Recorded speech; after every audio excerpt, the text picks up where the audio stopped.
Focus time learning में आपका स्वागत है। अगर आप इग्नो BLIS के छात्र हैं तो आप सही जगह पर हैं। आज हम BLI 224 ICT फंडामेंटल असाइनमेंट के बारे में विस्तार से चर्चा करेंगे। असाइनमेंट क्वेश्चन पेपर डाउनलोड करने से लेकर अच्छे मार्क्स कैसे लेने हैं तक चलिए शुरू करते हैं। असाइनमेंट क्वेश्चन पेपर डाउनलोड कैसे करना है? सबसे पहले आपने इग्नो की वेबसाइट पर जाना है। वहां से आप जाएंगे स्टूडेंट सर्विसेज में। उसके बाद आपने क्लिक करना है डाउनलोड्स पर। डाउनलोड पे क्लिक करते ही आप चूज करेंगे यहां से ओल्ड असाइनमेंट पोर्टल। अब आपने BLIS प्रोग्राम को ढूंढकर वहां से असाइनमेंट के क्वेश्चन पेपर डाउनलोड कर सकते हैं। जो आपने असाइनमेंट बनाने हैं उसका डायरेक्ट लिंक भी मैंने आप डिस्क्रिप्शन में नीचे दे दिया है। अब बात करते हैं असाइनमेंट जमा करने की last date. June term end examination के लिए जो लास्ट डेट है 31 मार्च है। अपना असाइनमेंट आप अपने स्टडी सेंटर में व्यक्तिगत रूप से जाकर करें। अंतिम समय की प्रतीक्षा न करें। जल्दी जमा करना हमेशा अच्छा रहता है। ज्यादातर स्टडी सेंटर आपके केवल संडे को ही असाइनमेंट जमा करते हैं, तो उस अकॉर्डिंग आप अपने सेंटर विजिट करें और असाइनमेंट जमा करें। अब हम असाइनमेंट के क्वेश्चन पेपर पर चर्चा करते हैं। ये क्वेश्चंस आपकी समझ को परखने के लिए बनाए गए हैं, तो इनको अच्छे से सही ढंग से अटेम्प्ट करें ताकि आपका एकेडमिया पॉइंट ऑफ व्यू से भी अच्छा रहे। तो चलिए शुरू करते हैं। तो क्वेश्चन 1 है हमारा डिजिटल कंप्यूटर सिस्टम। तो क्वेश्चन 1 है हमारा digital computer system and von Neumann architecture. तो डिजिटल कंप्यूटर सिस्टम के 4 मेजर कंपोनेंट्स होते हैं: input unit, central processing unit, secondary storage और आउटपुट यूनिट। तो इनपुट यूनिट जो होते हैं ये डिवाइसेस होते हैं जो ह्यूमन यानी यूजर्स को कंप्यूटर के साथ इंटरेक्ट करने का मौका देते हैं, जैसे कीबोर्ड और माउस। इनका काम क्या होता है? एक्सटर्नल वर्ड यानी यूजर से डाटा को एक्सेप्ट करना और CPU तक पहुंचाना। दूसरा है सेंट्रल प्रोसेसिंग यूनिट। इसको कंप्यूटर का ब्रेन भी कहा जाता है। इसके मेन पार्ट्स हैं कंट्रोल यूनिट, प्रोग्राम इंस्ट्रक्शन को इंटरप्रेट करता है, ऑपरेशंस को मैनेज करता है। ALU arithmetic and logical unit. Arithmetic यानी एडिशन सब्ट्रैक्शन और लॉजिकल यानी एंड और ऑपरेशन परफॉर्म करना ALU का काम है। Memory also called primary memory, ये इनपुट और आउटपुट डाटा को होल्ड करता है टेम्परेरी। फिर आता है सेकेंडरी स्टोरेज। जब जरूरत होती है परमानेंट स्टोरेज की तो SSD, DVD, हार्ड डिस्क वगैरह का यूज करता है जहाँ पे परमानेंट स्टोरेज की जरूरत पड़े। फिर आता है आपके आउटपुट यूनिट। आउटपुट यूनिट है जो डाटा को यूजर तक पहुंचाने के लिए, जैसे मॉनिटर, प्रिंटर, स्पीकर एक्सेट्रा जो यूज होते हैं वो आउटपुट यूनिट में आ जाएंगे।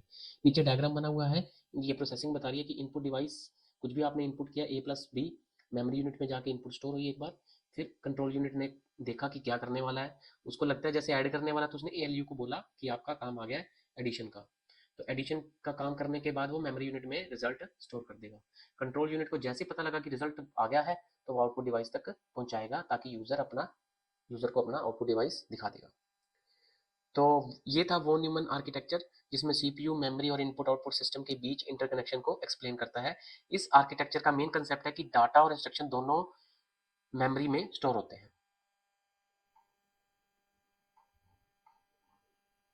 नेक्स्ट जो हमारा क्वेश्चन है कन्वर्जेंस के ऊपर है और सर्विसेज ऑफ कन्वर्जेंस। तो कन्वर्जेंस का मतलब है अलग अलग टेक्नोलॉजीज, नेटवर्क और सर्विसेज का एक साथ आना। ये कंसेप्ट जो लेके आया था NEIS लेके आए थे, नेटवर्क्ड इलेक्ट्रॉनिक इंफॉर्मेशन सोसाइटी। तो सर्विस कन्वर्जेंस का मतलब देखते हैं अभी। सर्विस कन्वर्जेंस जो है एक कॉमन इंफ्रास्ट्रक्चर के थ्रू मल्टीपल सर्विसेज ऑफर करना। इसका एम है एफिशिएंसी को बढ़ाना और रेडंडेंसी को कम करना। रेडंडेंसी मतलब कोई डुप्लीकेसी वगैरह जो होती है डेटा में जिससे हमें प्रॉब्लम क्लैश का प्रॉब्लम आती है, तो वो रेडंडेंसी होती है। एग्जांपल्स क्या है सर्विस कन्वर्जेंस के? जैसे कि इंटरनेट पर टेलीफोनी सर्विस होगी, VoIP, voice over internet protocol. Mobile phone के थ्रू ईमेल एक्सेस मिल रहा है आपको। टीवी केबल पर इंटरनेट सर्विस मिल रही है। वेबकास्टिंग हो रही है, रेडियो टीवी प्रोग्राम का इंटरनेट पर ब्रॉडकास्ट होना। तो ये सर्विस कन्वर्जेंस है। बेनिफिट क्या है सर्विस कन्वर्जेंस के? Cost efficiency, user convenience, flexibility. Next है पासवर्ड डिजाइन और ऑथेंटिकेशन प्रोसेस के बारे में पूछ रखा है यहाँ पे आपसे।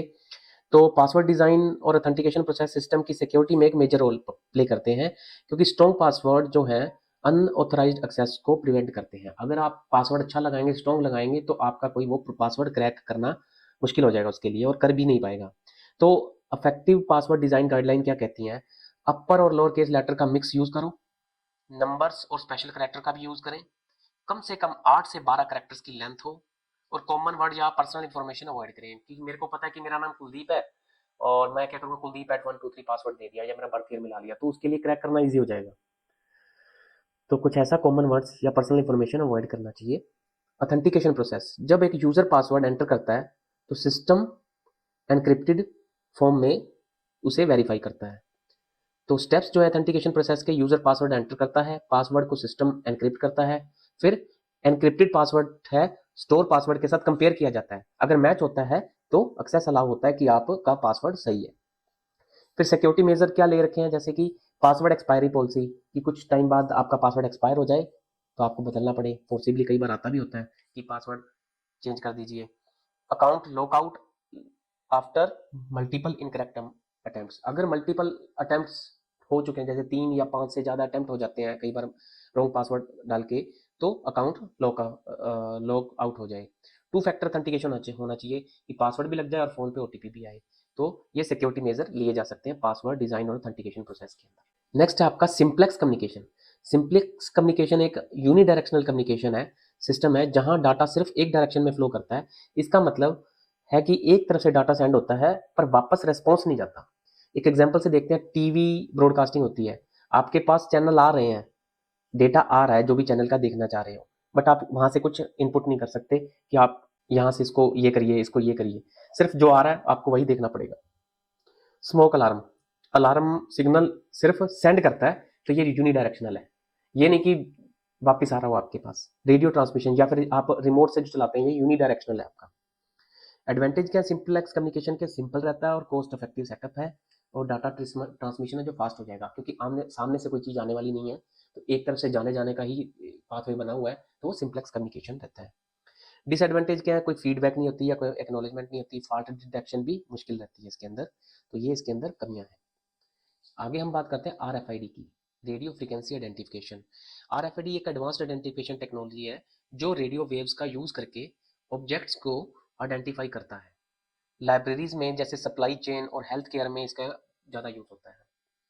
कंपोनेंट्स जो है आरएफआईडी के, आरएफआईडी टैग के active passive, battery assistive, assisted passive, और यानी आरएफआईडी टैग्स होते हैं, आरएफआईडी रीडर्स होते हैं, और एंटीना होता है जो सिग्नल ट्रांसमिट करेगा और रिसीव करता है। तो जो टाइप्स है आरएफआईडी टैग के, एक्टिव टैग है जैसे कि बैटरी ऑपरेटेड वाले लॉन्ग रेंज डिटेक्शन के लिए होते हैं। पैसिव टैग है जो बैटरी फ्री है शॉर्ट रेंज डिटेक्शन के लिए, जो आपके फास्ट टैग पे यूज होता है पैसिव टैग यूज होता है। फिर आता है बीएपी टैग्स, जो हाइब्रिड फॉर्म में हो गया, जिसकी हाई रेंज डिटेक्शन है। यूज क्या है लाइब्रेरीज में इसका, आरएफआईडी टैग का, तो बुक को ट्रैक करने के लिए और इन्वेंट्री मैनेजमेंट के लिए, आपको पता लगाना है कि कौन कौन सी बुक पड़ी है या लाइब्रेरी से बाहर जा रही है, अगर उसके अंदर आरएफआईडी चिप लगी हुई है तो बुक ट्रैक की जा सकती है। स्टॉक वेरिफिकेशन इजीली हो सकता है। मेंबरशिप कार्ड इंटीग्रेशन, मेंबरशिप के साथ कार्ड इंटीग्रेट कर सकते हो, थेफ्ट प्रिवेंशन कर सकते हो, यानी सिक्योरिटी रहेगी, आपकी किताब चोरी होने के चांसेस ना के बराबर हो जाएंगे। आगे हम बात करते हैं आरएफआईडी के बाद जो है हमारा topic client server. Client server architecture आपका एक ऐसा मॉडल है जहां जो कि कंप्यूटिंग में यूज होता है, जिसमें एक क्लाइंट होगा और रिसोर्सेज एक्सेस करते हैं और सर्वर क्या करते हैं, प्रोवाइड करते हैं। जैसे कि आपने कनेक्ट हुए, एक एग्जांपल से समझाता हूँ, जैसे आप कनेक्ट हुए किसी अमेजोन वेबसाइट के ऊपर या फ्लिपकार्ट के ऊपर सर्वर से, तो आप क्लाइंट हैं इस टाइम पे, और जो आपका फ्लिपकार्ट जो यूज कर रहे हो वो सर्वर है, वो आपको चीजें दिखा रहा है, जो जो चीज आप एक्सेस करना चाह रहे हो, तो आप डिमांड कर रहे हो और वो आपके लिए सप्लाई कर रहा है डेटा को, कि हमारे पास ये भी अवेलेबल है, हमारे पास ये भी अवेलेबल है। तो ये क्लाइंट सर्वर आर्किटेक्चर है। तो क्लाइंट सर्वर मॉडल एक हमारा सबसे ज़्यादा यूज होने वाला कंप्यूटिंग मॉडल है, जिसमें क्लाइंट रिसोर्सेज एक्सेस करते हैं और सर्वर जो है सर्विसेज रिसोर्सेज प्रोवाइड करते हैं। तो मेनली एस्पेक्ट क्या है, की एस्पेक्ट क्या है क्लाइंट सर्वर आर्किटेक्चर का, रिसोर्स शेयरिंग।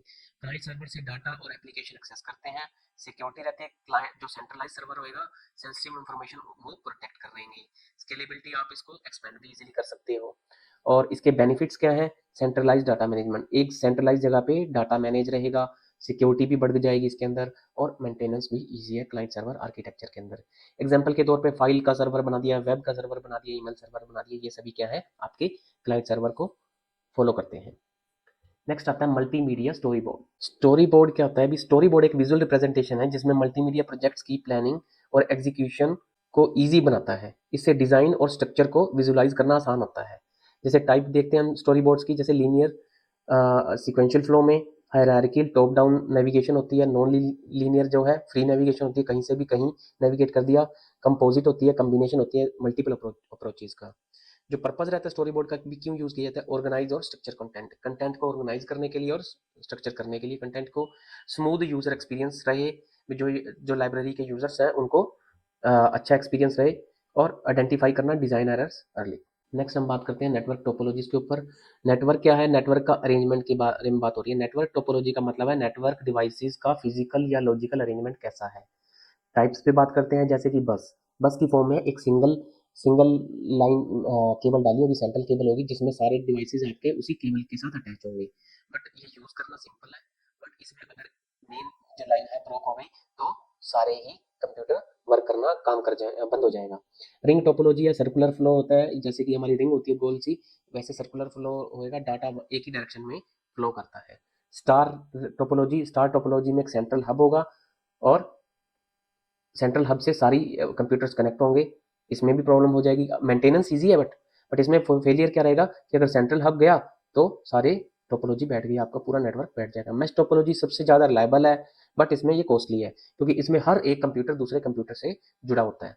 अगर एक का कनेक्शन भी बीच में टूट गया तो वाया मीडिया वो दोबारा घूम के कहीं और से भी आपका डेटा वो पहुंचा सकते हैं। हाइब्रिड में क्या है? डिफरेंट टोपोलॉजीज का कम्बिनेशन हो जाता है।